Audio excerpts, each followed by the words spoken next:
Jill. Good morning. Good morning. Jeff in Las Vegas. Thank you for joining me today to talk about your new book, Major Makes History. Oh, thank you so much for having me. And I love your background. I'm delighted. Oh, thank you. Thank you very much.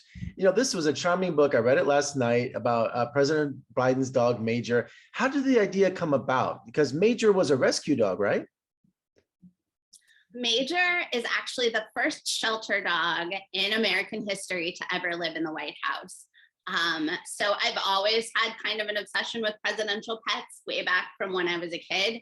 But I think this one is special just because there's so many animals out there at shelters that need homes that I really wanted to tell the story of one of them that maybe started out in not the best circumstances, and he made it all the way to the White House.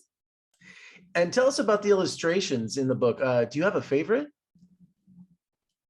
I do have a favorite. Wait, can I show you? I don't know how well I'll do putting this up in Zoom, but let me shout out my illustrator, whose name is Maribel Lechuga. And I've never met her because, of course, there's COVID and we never got to see each other. But sort of the best part of being an author or a children's book author is that you get to go and you get to write your story, and it's just a few words and you send it off, and then it comes back with these amazing pictures. And the picture that makes me the happiest is the picture of this dog just putting his head on someone's knee, a dog that can tell when you're having a bad day and just walks up there and puts his head on your knee and everything feels just a little bit better. I think my favorite photo is when they're enjoying afternoon tea. I think that's when Champ and Major. Champ and Major drink their afternoon tea out of the White House toilet, in my imagination, at least. Now, the dogs are listening in while Biden is on the phone in the Oval Office. Does Major and Champ have high security clearance? I think that's a great question. I think that they've probably looked into Major's past and found that he is reliable, but you never know who the dogs are telling if they're speaking to reporters. I thought we'd see Major sleeping in the Lincoln bedroom, but I would think you have to be a high campaign donor to sleep there, right? I don't know. I don't think I want to get into that. I don't want to know exactly how you get to spend time in the Lincoln bedroom. You know, you were saying that past presidents and their pets. I always remember that famous image of Lyndon Johnson, you know, holding his dog up by the ears, you know, and I always thought, what in the world? You know, but there's a long history of pets in the White House, isn't there? Absolutely. I think about that picture too. And I remember reading because people were infuriated and he was like, this dog loves it. Yeah, right.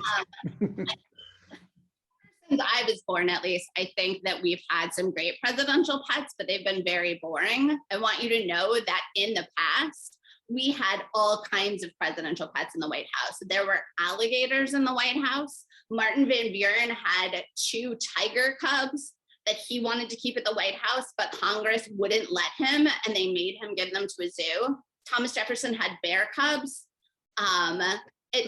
There's so many weird and delightful animals have been there, and I think we should go back to the era of alligators in the White House. Personally. That would be so cool. Have you had any feedback from the White House about the book?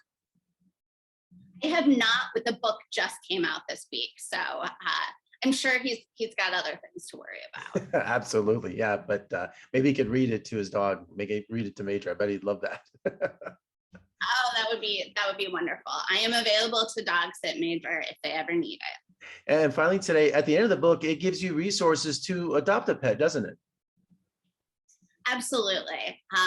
Yeah, I think that's an important part of this book. Is for some people there still can be a little bit of stigma around a shelter pet, but they are just the most loving animals. And so at the back of the book, we just give a couple of resources if you or your family are thinking about perhaps adopting a dog or a cat. This gives you a place to start. You know, when I was a kid, I've had 2 dogs in my life, both from the pound, and they both lasted 15 years each, you know, so I'm a big advocate of, you know, adopting pets. So I applaud your book. Oh my gosh, it's healthier for the pets. There are so many animals out there that need homes, and they will add so much to your life. Well, Joe, what a wonderful book, and thank you for joining this morning. By the way, last week, tonight with John Oliver, I'm a huge fan. I never miss it. I know you're a writer on that show. Congratulations on such a great history and run with that show and all the Emmys. You guys deserve all that attention. And Marlon Bundo, I own that book too. I love it. So you're just a great joy. Thank you so much for joining me this morning. Oh, well, that is very kind of you. Thank you so much.